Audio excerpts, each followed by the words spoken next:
अस्सलाम वालेकुम, आप देख रहे हैं इनसाइड पाकिस्तान। मैं हूँ मोहम्मद ज़फ़ीर। वफाक पंजाब काबीना की तश्कील, शहबाज नवाज़ मुलाकात में नाम फ़ाइनल किए जाएंगे और कुछ नामों को हतमी शक्ल भी दे दी गई है, फ़ैसला कर दिया गया है। इसाक डार दूसरी बार वज़ीर ख़जाना होंगे। मरियम औरंगज़ेब एक बार फिर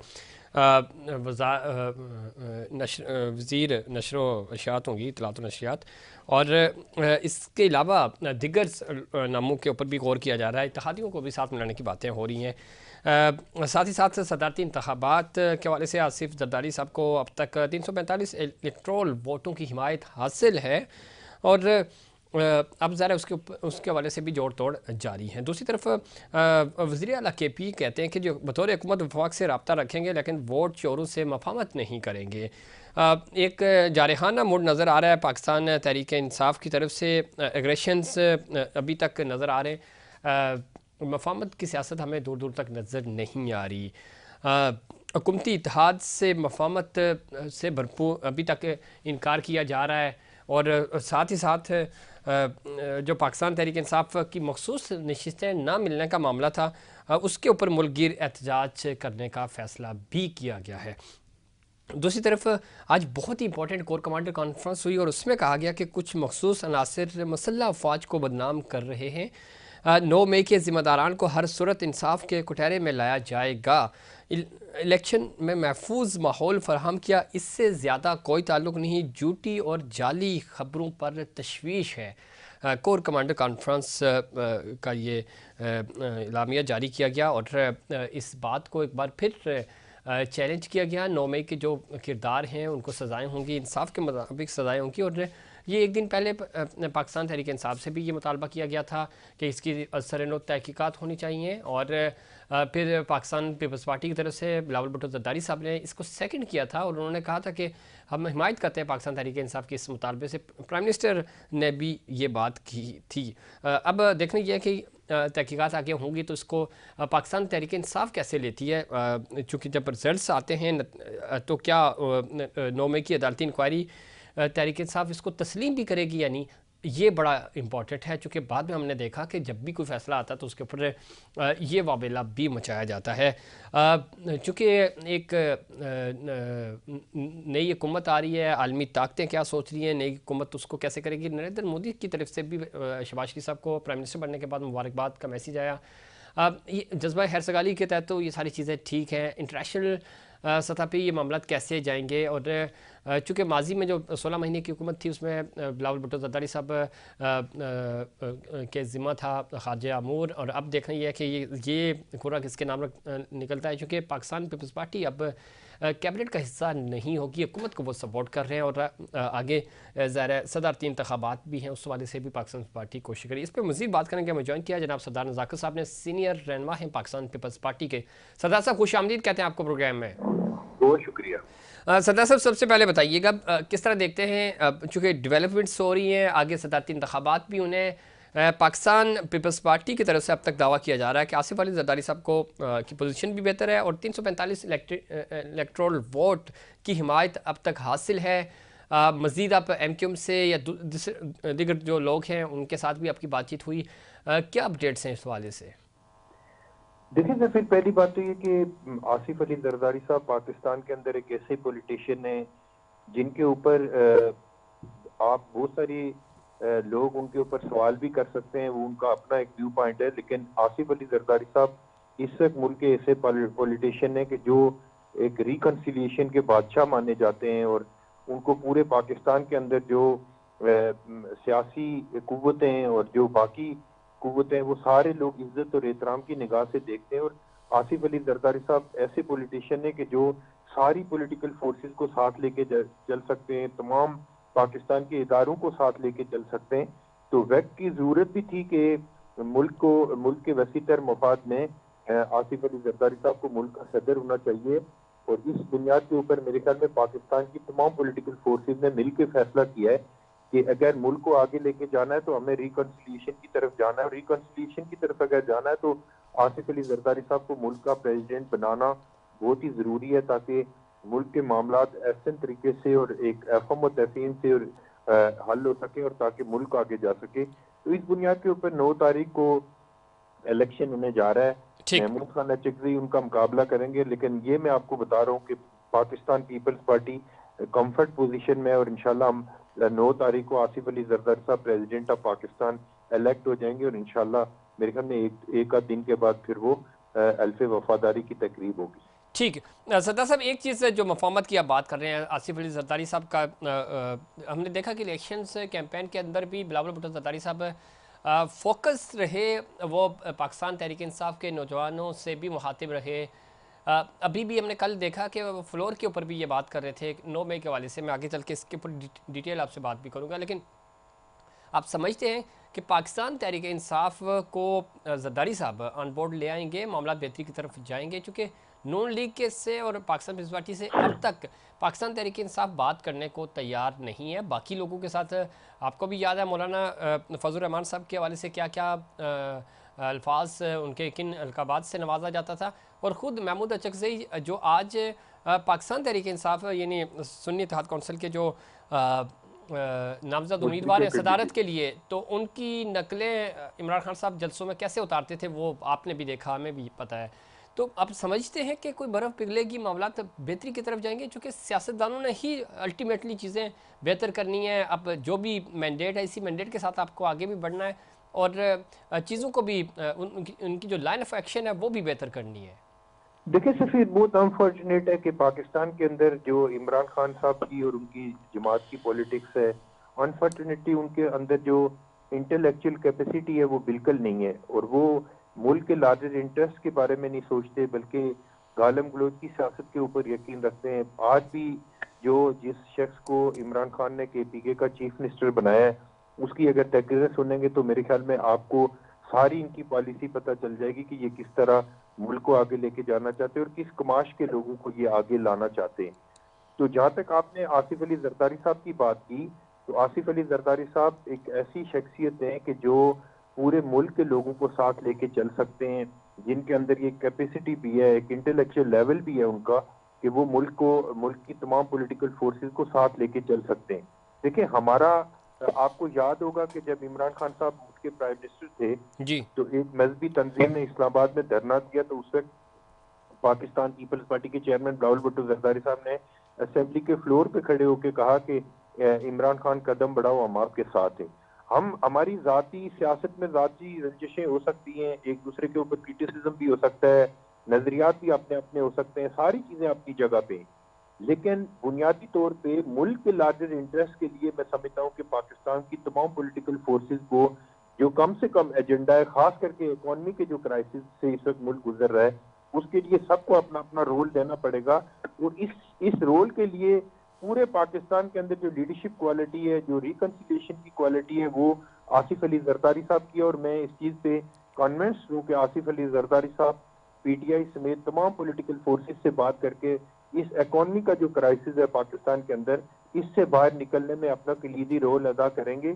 और मैं समझता हूँ कि आसिफ अली जरदारी साहब का मुल्क का प्रेसिडेंट बनना इंतहाई नेक शिगून है और पाकिस्तान इंशाल्लाह एक पॉलिटिकल स्टेबिलिटी की तरफ जाएगा। और अगर पॉलिटिकल स्टेबिलिटी होगी तो मुल्क इंशाल्लाह आगे तरक्की भी करेगा और हमारा मुल्क आगे ठीक। जाएगा। सरदार साहब, ये बहुत बेहतर बात की आपने और होना भी ये चाहिए और उम्मीद भी की जा रही है। ज़रा आहिस्ता आहिस्ता चीज़ें सेटल डाउन हो जाएंगी, डे बाई डे मामला बेहतरी की तरफ जाएंगे।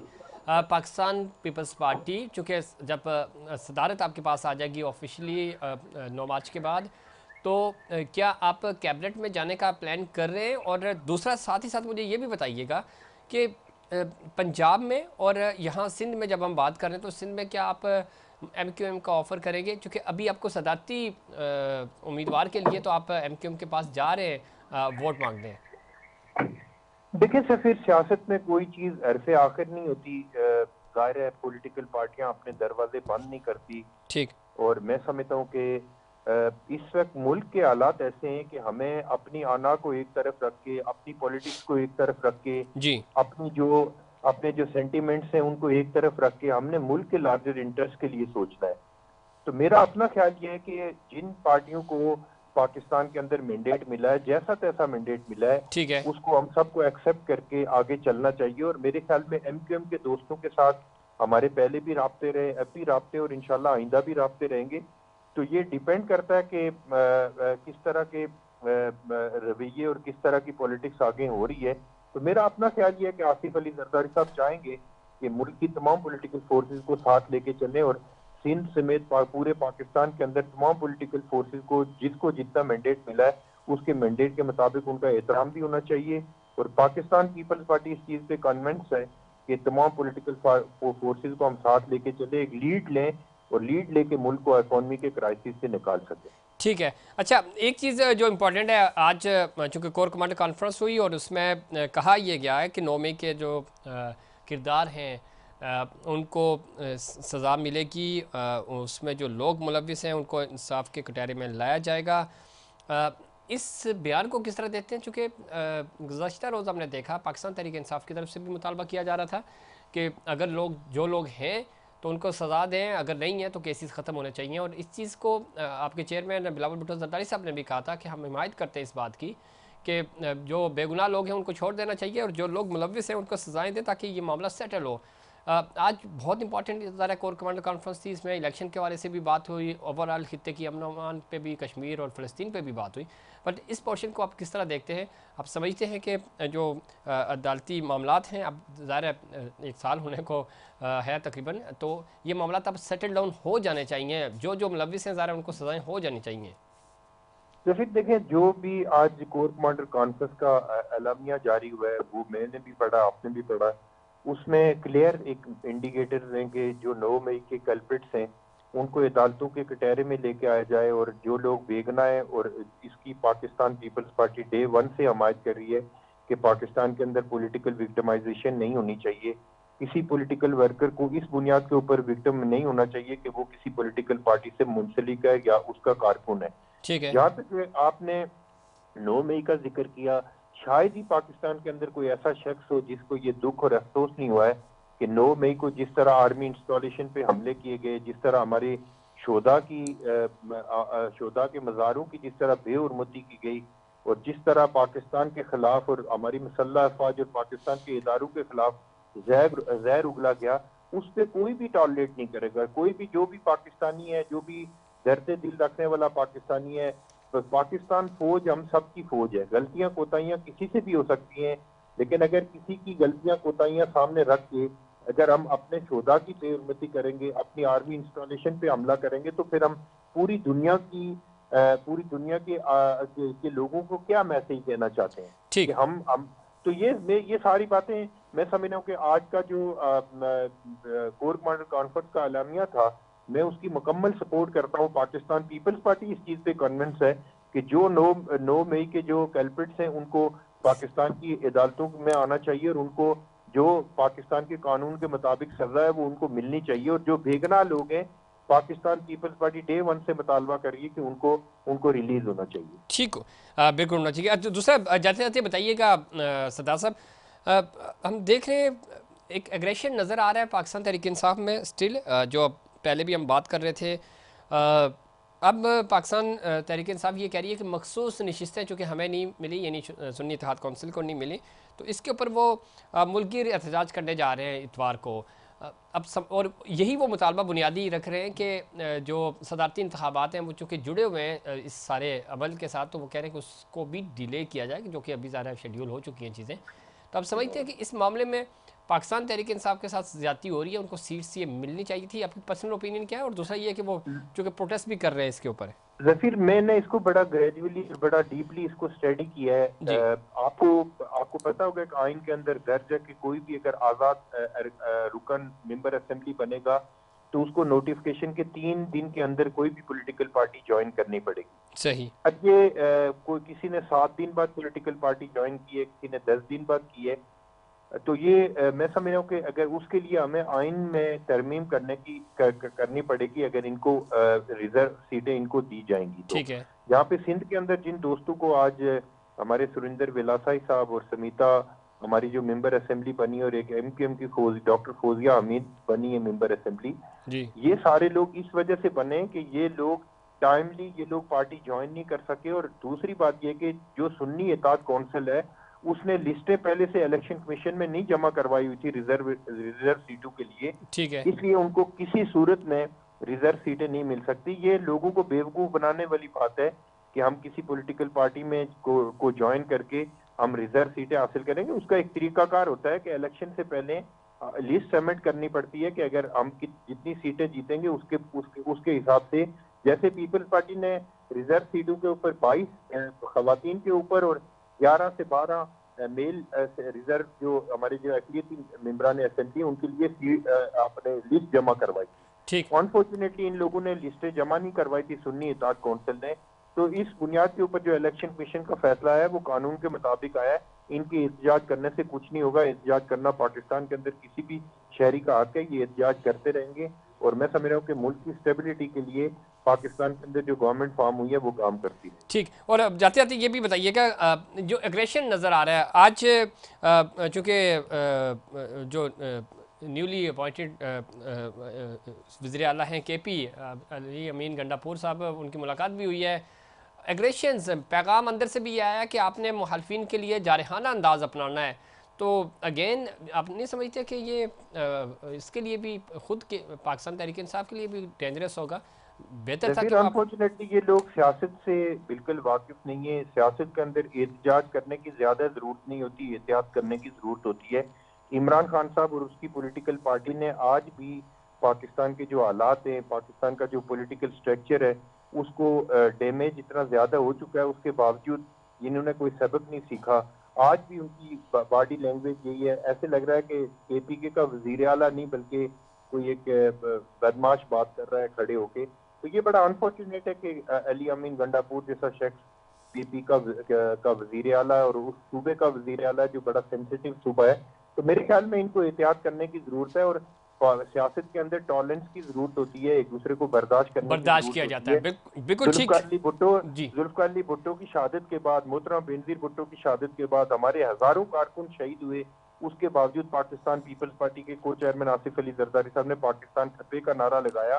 तो मेरे ख्याल में उस हिसाब से तो इमरान खान से कोई इस ठीक। तरह का रवैया रखा इसमें भी नहीं इसमें सरदार साहब, चूंकि मुझे ब्रेक पे भी जाना है, लेकिन मैं चाह रहा हूँ उससे पहले चूंकि बिलावल साहब ने जो बात की, उन्होंने कहा कि 2018 में हमारा मैंडेट भी चोरी हुआ, हमें भी फॉर्म 45, उन्होंने ये भी कहा कि मुझे अभी तक नहीं मिले। ज़ाहिर है बहुत सारे इश्यूज थे उस वक्त भी। उन्होंने कहा सब कुछ होने के बावजूद हम बैठे, हमने इस मैंडेट को तस्लीम किया, हम आगे बढ़े। आज हमें मिलजुल कर आगे बढ़ना होगा, फैसला करना देखिए, होगा। उसमें ना कि सिर्फ मिलजुल के आगे बढ़े बल्कि पाकिस्तान की तमाम पॉलिटिकल फोर्सेस को बिलावल भुट्टो जरदारी साहब ने कन्विंस किया कि आपने जो भी प्रोटेस्ट करना है पार्लियामेंट के फ्लोर पे आके प्रोटेस्ट करें, पाकिस्तान की सड़कों पे प्रोटेस्ट करें, लेकिन पाकिस्तान का जो डेमोक्रेटिक सिस्टम है उसको आगे चलते रहना चाहिए, ठीक। उसको डीरेल नहीं लेकिन होना इसमें चाहिए। एक चीज़ उसके और, लिए सरदार साहब ये बात तो बिल्कुल ठीक है। पाकिस्तान तहरीक इंसाफ के कुछ लोगों से हमारी बात हुई, वो कह रहे हैं कि फ्लोर पे जब हम बात कर रहे हैं तो उमर अयूब की पहले दिन ही स्पीच नहीं दिखाई, पाकिस्तान टेलीविजन ने भी नहीं दिखाई, और उधर असेंबली का जो भी हाल था आपके सामने। तो वो ये कह रहे हैं कि हम असेंबलियों में होते हैं तो हमें बात करने का मौका नहीं दिया जाता, जब असेंबलियों से बाहर आते हैं तो कहते हैं बाहर क्यों आ रहे हैं। तो इस मासूमियत को क्या कहेंगे आप? देखिए बात करने का, जफीर भाई, बात करने का भी कोई तरीकाकार होता है। अगर वो खड़े होके हमारे इदारों को बुरा भला कहेंगे, पाकिस्तान की पार्लियामेंट को, पाकिस्तान के इलेक्टेड प्राइम मिनिस्टर को, वो मेरी पार्टी का तो प्राइम मिनिस्टर नहीं है। जी। इस वक्त मुल्क के अंदर अगर शहबाज शरीफ मुल्क के प्राइम मिनिस्टर है, मेरे भी प्राइम मिनिस्टर है, आपके भी, और इमरान खान के भी प्राइम मिनिस्टर है। सही। कल अगर इमरान खान मुल्क के प्राइम मिनिस्टर थे, मेरे, आपके और सबके प्राइम सबके थे मिनिस्टर थे। ज़ाहिर। तो हमें एक दूसरे को इज्जत करनी चाहिए, ना कि अगर मुल्क को तमाशा बनाने के लिए अगर PTV या कोई ऐसा ऐसा इनिशिएटिव लिया जाता है तो उसमें मुल्क का लार्जर इंटरेस्ट होता है, क्योंकि ठीक। इनके पास गालियां देने के तो सरदार अलावा साहब और आप समझते हैं करने के अलावा कि शहबाज शरीफ कोई साहब गवादर चीज तो नहीं। गए हैं, शहबाज शरीफ ज़ाहिर है वो उस वक्त तो वजारत उज़्मा के उम्मीदवार नहीं थे, नवाज शरीफ साहब थे, उन्होंने पूरे पाकिस्तान के दौरे नहीं किए थे, न जलसे किए थे। अब ज़ाहिर है वो आपने चूँकि जिक्र कर दिया, वो पूरे पाकिस्तान के प्राइम मिनिस्टर हैं, तो अब आपको ये यकीन है कि वो पूरे पाकिस्तान में विजिट भी करेंगे, आएंगे? मेरा ख्याल ये है कि पूरा पाकिस्तान का विजिट भी उनको करना चाहिए और जो जो एरिया विक्टिम हुए उनकी तरफ भी खुसूसन तवज्जो होनी चाहिए। लेकिन सभी हमें हमें पॉजिटिवली सोचना चाहिए और हमें मुल्क के लार्जर इंटरेस्ट के लिए जो भी प्राइम मिनिस्टर बनेगा उसको हमें सपोर्ट करनी चाहिए। मुल्क के हालात इस चीज़ का तकाजा है। बहुत शुक्रिया सरदार जाकिर साहब, प्रोग्राम में वक्त देने के लिए।